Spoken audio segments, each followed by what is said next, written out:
ರಾಮಾಯ ರಾಮಭದ್ರಾಯ ರಾಮಚಂದ್ರಾಯ ವೇದಸೆ ರಘುನಾಥಾಯ ನಾಥಾಯ ಸೀತಾಯ ಪತಯೇ ನಮಃ. ಸಾಹಿತ್ಯ ಕಲಾ ವೇದಿಕೆ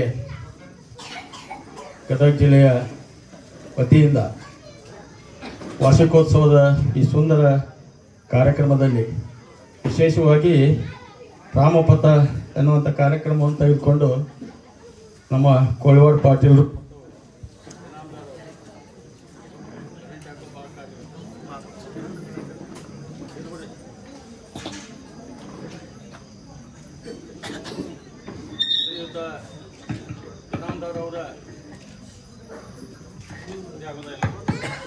ಇನಾಮದಾರ್ ಅವರು ಮಾತನಾಡಿದಂತೆ ಕೇಳಿಸ್ಕೊಂಡೆ. ಅವರು ವ್ಯಾಖ್ಯಾನವನ್ನ ಬರೆದದ್ದು ರೀತಿನೇ ಬಹಳ ಹಿಡಿಸ್ತು. ಆ ರೀತಿ ಬಹುತೇಕ ಅವರು ತಮ್ಮ ಮಾತುಗಳಲ್ಲಿ ಹೇಳಿದರು. ಕಳೆದ ಒಂದು ವರ್ಷದಿಂದ ಇದು ವಾರ್ಷಿಕೋತ್ಸವ ಕಾರ್ಯಕ್ರಮ. ಬಹುತೇಕ ಈ ರೀತಿ ಜನರ ಸಹಭಾಗಿತ್ವ ಇತ್ತು ಅಂದ್ರೆ ಇಂಥ ಕಾರ್ಯಕ್ರಮಗಳನ್ನು ಮಾಡಲಿಕ್ಕೆ ಬಹಳಷ್ಟು ಉತ್ತೇಜನ ಸಿಗುತ್ತದೆ ಹಾಗೆ ಅಂತ ಈ ಸಂದರ್ಭದಲ್ಲಿ ಹೇಳಿಕ್ಕೆ ಬಯಸ್ತೇನೆ. ವಿಶೇಷವಾಗಿ ನಮ್ಮ ಅರುಣ್ ರಾಜ್ಪುರೋಹಿತರವರಾಗಿರ್ಬೋದು, ಅವರ ಸಹೋದರರಾಗಿರ್ಬೋದು, ನಮ್ಮ ಡಿ.ಎಲ್. ಪಾಟೀಲರಾಗಿರ್ಬೋದು, ರವೀಂದ್ರ ಜೋಶಿ ಅವರು, ಏನು ಇಲ್ಲಿ ಇರ್ತಕ್ಕಂಥ ಎಲ್ಲ ಪದಾಧಿಕಾರಿಗಳು ಈ ಸಂಘಟನೆಯನ್ನು ಮಾಡಿ ಕಳೆದ ಒಂದು ವರ್ಷದಿಂದ ನಿರಂತರವಾಗಿ ಈ ಚಟುವಟಿಕೆಗಳನ್ನು ಮಾಡ್ತಾ ಬಂದಿದ್ದಾರೆ. ಅದು ಸಾಹಿತ್ಯಿಕವಾಗಿ ಆಗಿರ್ಬೋದು, ಸಂಗೀತ ಕಾರ್ಯಕ್ರಮಗಳಾಗಿರ್ಬೋದು, ಗಮಕ ಕಾರ್ಯಕ್ರಮಗಳಾಗಿರ್ಬೋದು, ವಿಶೇಷವಾಗಿ ಜಾನಪದ ಕಲೆಯ ಒಂದು ಪ್ರಕಾರವನ್ನು ಕೂಡ ಇಲ್ಲಿ ಆಯೋಜನೆ ಮಾಡಿದ್ದಾರೆ. ಇಂಥ ಕಾರ್ಯಕ್ರಮಗಳನ್ನ ಆಯೋಜನೆ ಮಾಡೋದರ ಮೂಲಕ ಬಹುತೇಕ ಸಾಹಿತ್ಯ ಮತ್ತು ಸಂಗೀತದ ಒಂದು ರಸದೌತಣವನ್ನು ಈ ಭಾಗದ ಎಲ್ಲ ನಮ್ಮ ಸಹೃದಯರಿಗೆ ನೀಡಲಿಕ್ಕೆ ನೀಡುತ್ತಾ ಬಂದಿದ್ದಾರೆ.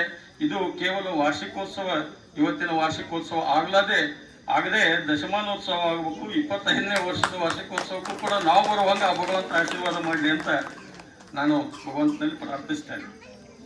ಬಹಳಷ್ಟು ಉತ್ಸುಕರಾಗಿ ಈ ಕಾರ್ಯಕ್ರಮದಲ್ಲಿ ತಾವೆಲ್ಲ ಭಾಗವಹಿಸಿದ್ದೀರಿ. ಬಹುತೇಕ ನಾವು ಮಾತಾಡ್ತಾ ಹೋದ್ರೆ ಗದ್ಯನ ಭಾಳ ಆಗ್ತದೆ, ಪದ್ಯ ಅವ್ರು ಮಾಡಲಿಕ್ಕೆ ಅವಕಾಶ ಕೊಡೋಣ. ಈಗಾಗಲೇ ಸಮಯ ಭಾಳ ಆಗ್ಯದ. ಇನ್ನೊಂದು ನಾನು ಅಭಿನಂದನೆ ಸಲ್ಲಿಸಬೇಕು. ನಮ್ಮ ಜೊತೆಗೆ ಮಾನ್ಯ ಕರಿಸೋಮನ್ ಗೌಡರು ವಿಶೇಷವಾಗಿ ಈ ಭಾಗದ ನಗರಸಭೆ ಸದಸ್ಯರಾಗಿ ಅನೇಕ ಕೆಲಸ ಕಾರ್ಯಗಳನ್ನು ಮಾಡುವ ಮೂಲಕ ನಮ್ಮ ಸಮಾಜದ ಜೊತೆಗೆ ಅವಿನಾಭಾವವಾಗಿರ್ತಕ್ಕಂಥ ಒಂದು ಸಂಬಂಧವನ್ನು ಇಟ್ಕೊಂಡು ನಮ್ಮ ಜೊತೆಗೆ ಸಹಕಾರಿಯಾಗಿದ್ದಾರೆ. ಅವ್ರಿಗೂ ಕೂಡ ಬ್ರಾಹ್ಮಣ ಸಮಾಜದ ಪರವಾಗಿ ಅಭಿನಂದನೆಗಳನ್ನು ಈ ಸಂದರ್ಭದಲ್ಲಿ ಸಲ್ಲಿಸ್ತೇನೆ. ವಿಶೇಷವಾಗಿ ಈ ಕಲೆ ಮತ್ತು ಸಾಹಿತ್ಯದ ಒಂದು ಚಟುವಟಿಕೆಯನ್ನು ಮಾಡಲಿಕ್ಕೆ ಏನು ಸಂಘಟನೆಯನ್ನು ಮಾಡಿದ್ದಾರೆ, ಬರುವಂಥ ದಿನಮಾನದಲ್ಲಿ ಬಹುತೇಕ ಇದಕ್ಕಿಂತ ಭಾಳ ದೊಡ್ಡದಾಗಿರ್ತಕ್ಕಂಥ ಒಂದು ಕಾರ್ಯಕ್ರಮವನ್ನು ಮಾಡಲಿಕ್ಕೆ ಗದಗ ಜಿಲ್ಲಾ ಬ್ರಾಹ್ಮಣ ಸಂಘ ತಮ್ಮ ಜೊತೆಗಿರ್ತದೆ. ಯಾವತ್ತೂ ನಿರಂತರವಾಗಿ ನಮ್ಮ ಸಹಾಯ ಸಹಕಾರವನ್ನು ತಮಗೆ ನೀಡ್ತೇವೆ. ಬಹಳ ದೊಡ್ಡ ಕಾರ್ಯಕ್ರಮವನ್ನು ಮಾಡೋದಕ್ಕೆ ಏನು ಸಹಾಯ ಸಹಕಾರ ಬೇಕು ಅದನ್ನು ನೀಡ್ತೇವೆ. ಬಹುತೇಕ ಜಿಲ್ಲೆಯಲ್ಲಿ ಸಂಘಟನಾ ದೃಷ್ಟಿಯಿಂದ ಹಲವಾರು ಈ ರೀತಿ ಚಟುವಟಿಕೆಗಳು ನಡೀತಾ ಇವೆ. ನಮ್ಮ ರಾಮಚಂದ್ರ ಮೋನೆ ಸರ್ ನೇತೃತ್ವದಲ್ಲಿ ಅದ್ವೈತ ಅನುಭವ ಕಾರ್ಯಕ್ರಮ ಆಗಿರ್ಬೋದು, ತಮ್ಮ ಸಾಹಿತ್ಯ ಕಲಾ ವೇದಿಕೆಯಿಂದ ಈ ರೀತಿ ಚಟುವಟಿಕೆಗಳಾಗಿರ್ಬೋದು. ಈ ರೀತಿ ಚಟುವಟಿಕೆಗಳು ಸಮಾಜದಲ್ಲಿ ನಡೀತಾ ಇದ್ದಾಗೆ ಬಹುತೇಕ ನಾವು ಎಲ್ಲರೂ ಒಂದು ಹತ್ರ ಸೇರೋದಾಗಿರ್ಬೋದು, ನಮ್ಮ ಕಷ್ಟ ಸುಖವನ್ನು ಹಂಚಿಕೊಳ್ಳೋದಾಗಿರ್ಬೋದು, ಎಲ್ಲರೂ 1 ತಾಸು 2 ತಾಸು ನಾವು ಜೊತೆಗೆ ಸೇರಿ ಸಮಯವನ್ನು ಕಳೆಯೋದ್ರ ಜೊತೆಗೆ ಜೀವನ ಮಟ್ಟವನ್ನು ಸುಧಾರಣೆ ಮಾಡಲಿಕ್ಕೆ, ಸಂಘಟನೆಯನ್ನು ಇನ್ನೂ ಬಲಪಡಿಸಲಿಕ್ಕೆ ಸಾಧ್ಯ ಆಗ್ತದೆ ಅನ್ನುವ ನಿಟ್ಟಿನಲ್ಲಿ ಈ ರೀತಿ ಪ್ರಯತ್ನಗಳು, ಈ ರೀತಿ ಕಾರ್ಯಕ್ರಮಗಳು ನಿರಂತರವಾಗಿ ಮೂಡಿ ಬರಲಿ ಹಾಗೆ ಅಂತ ಹೇಳ್ತಾ, ವಿಶೇಷವಾಗಿ ಇಂಥ ಕಾರ್ಯಕ್ರಮ ನೀಡುವಂಥ ಕಲಾವಿದರು ನಮ್ಮ ಮಾನ್ಯ ಗುರುರಾಜ್ ಪಾಟೀಲರು. ನಾವು ಬಹುತೇಕ ಹುಬ್ಬಳ್ಳಿ ಒಳಗೆ ಅವರು ನಾವು ಜೊತೆಗೆ ಸೇರಿದ್ವಿ ಒಂದು ಕಾರ್ಯಕ್ರಮದಲ್ಲಿ. ಬಹಳ ಮನೋಜ್ಞವಾಗಿರ್ತಕ್ಕಂಥ ವಾಗ್ಮಿಗಳು. ಅವ್ರ ಮಾತುಗಳನ್ನು ಕೇಳಿದ್ರೆ ಬಹುತೇಕ ಇನ್ನೂ ಇಷ್ಟು ಜಲ್ದಿ ಯಾಕೆ ಕಾರ್ಯಕ್ರಮ ಮುಗೀತು ಅಂತ ಬಹುತೇಕ ನಿಮಗೆ ಭಾವನೆ ಬರ್ತದೆ. ಅದಕ್ಕೆ ನಾನು ಜಾಸ್ತಿ ಸಮಯ ಅವ್ರಿಗೆ ಕೊಡ್ಲಿಕ್ಕೆ ಬಯಸ್ತೀನಿ. ವಿಶೇಷವಾಗಿ ನಮ್ಮ ಇನಾಮದಾರ್ ಅವರು ಬರೆದಿರ್ತಕ್ಕಂಥ ಈ ರಾಮಪಥ ಅನ್ನುವಂಥ ಒಂದು ಕಲ್ಪನೆ ಬಹಳ ವಿಶಿಷ್ಟವಾಗಿದೆ. ನಾವು ತುಂಬ ಉತ್ಸುಕರಾಗಿದ್ದೇವೆ ಇದನ್ನು ಕೇಳಬೇಕು ಹಾಗೆ ಅಂತ. ಅವ್ರು ಒಂದು ಮಾತು ಹೇಳಿದರು, ರಾಮರಾಜ್ಯ ಆಗಬೇಕಾದ್ರೆ ಕೇವಲ ಆಳುವಂಥ ರಾಜ ಮಾತ್ರ ರಾಮನಾಗಿದ್ದರೆ ಆಗಲ್ಲ, ಅಲ್ಲಿರ್ತಕ್ಕಂಥ ಪ್ರಜೆಗಳು ಕೂಡ ರಾಮನಾಗಬೇಕಾಗ್ತದೆ, ಆ ಆದರ್ಶವನ್ನು ಪಾಲಿಸಬೇಕಾಗ್ತದೆ ಅಂತ ನಿಶ್ಚಿತವಾಗಿ ಬಹಳ ವೇದ್ಯವಾಗಿರ್ತಕ್ಕಂಥ ಮಾತನ್ನು ಅವರು ಉಲ್ಲೇಖ ಮಾಡಿದ್ದಾರೆ. ಬಹುತೇಕ ಈ ರಾಮಪಥದ ಒಂದು ವ್ಯಾಖ್ಯಾನ ಅಥವಾ ಅವ್ರು ಬರೆದಿರ್ತಕ್ಕಂಥ ರಚನೆಯಲ್ಲಿ ಅದೇ ವಿಶೇಷತೆ ಇರ್ಬೋದು. ಅದನ್ನು ಕೇಳಲಿಕ್ಕೆ ನಾವೆಲ್ಲ ಉತ್ಸುಕರಾಗಿದ್ದೇವೆ. ಈ ಸಂದರ್ಭದಲ್ಲಿ ನನ್ನ ಕುಟುಂಬ ಎಲ್ಲರ ಜೊತೆಗೆ ನಾನು ಈ ಕಾರ್ಯಕ್ರಮದಲ್ಲಿ ಭಾಗವಹಿಸಲಿಕ್ಕೆ ಬಂದಿದ್ದೇನೆ.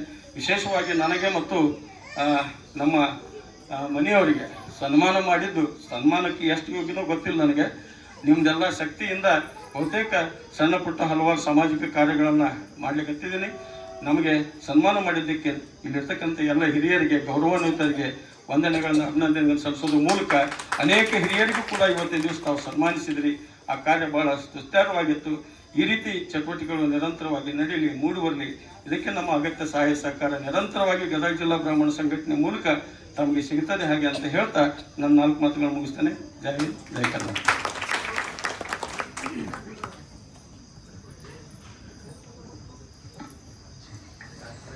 ನಮ್ಮ ಅಧ್ಯಕ್ಷರಾದ ಹಿರಿಯರು ಮಾರ್ಗದರ್ಶಕರಾದಂಥ ಶ್ರೀ ವೆಂಕಟೇಶ್ ಕುಲಕರ್ಣಿ ಸರ್ ಅವರಿಗೆ ಧನ್ಯವಾದ ಅರ್ಪಿಸ್ತಾ, ನಮ್ಮ ಈ ಭಾಗದ ಮಾನ್ಯ ನಗರಸಭಾ ಸದಸ್ಯ ಚಂದ್ರು ಕರಿಸೋಮನವರು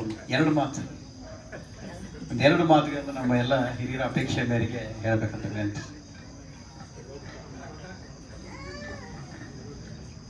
ಮುಂದೆ ಕಾರ್ಯಕ್ರಮ ಬಹಳ ಮಹತ್ವದ ಕಾರ್ಯಕ್ರಮ ಇರೋದ್ರಿಂದ ಅವರು ತಮ್ಮ ಸಮಯವನ್ನು ನೀಡಿದ್ದಾರೆ. ಧನ್ಯವಾದಗಳು ಸರ್. ನಮ್ಮ ಕಾರ್ಯಕ್ರಮಕ್ಕೆ ಆಗಮಿಸಿದ್ದಕ್ಕಾಗಿ ಎಲ್ಲ ಹಿರಿಯರಿಗೂ ಧನ್ಯವಾದವನ್ನು ಅರ್ಪಿಸ್ತಾ, ಈಗ ರಾಮಪಥ ಕಾರ್ಯಕ್ರಮ, ಸಂಗೀತ ಮತ್ತು ವ್ಯಾಖ್ಯಾನದ ಕಾರ್ಯಕ್ರಮ ಆರಂಭ ಆಗ್ತಾ ಇದೆ. ವೇದಿಕೆ ಮೇಲಿರುವಂಥ ಎಲ್ಲ ಗಣ್ಯರು ಮುಂಭಾಗದಲ್ಲಿ ಬಂದು ಆಶೀರ್ವಾದಬೇಕು ಅಂತ ಅವರಲ್ಲಿ ವಿನಂತಿ ಮಾಡ್ಕೋತಾ ಇದ್ದೀನಿ.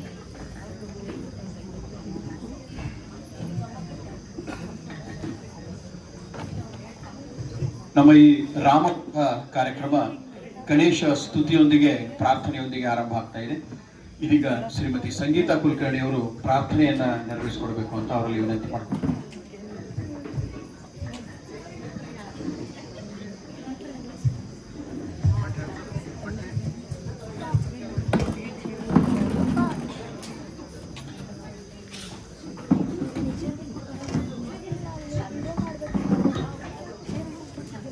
ಗಣಪತಿಯನ್ನ ಪಾಲಿಸೋ ಗಂಭೀರ, ಗಣಪತಿಯನ್ನ ಪಾಲಿಸೋ ಗಂಭೀರ, ಪಾರ್ವತಿ ನಂದನ ಸುಂದರ ವದನ, ಸರ್ವಾಂಗಿ ಶಿರವಂದ ಶಿರವಾಗುವೇನ, ಗಣಪತಿಯನ್ನ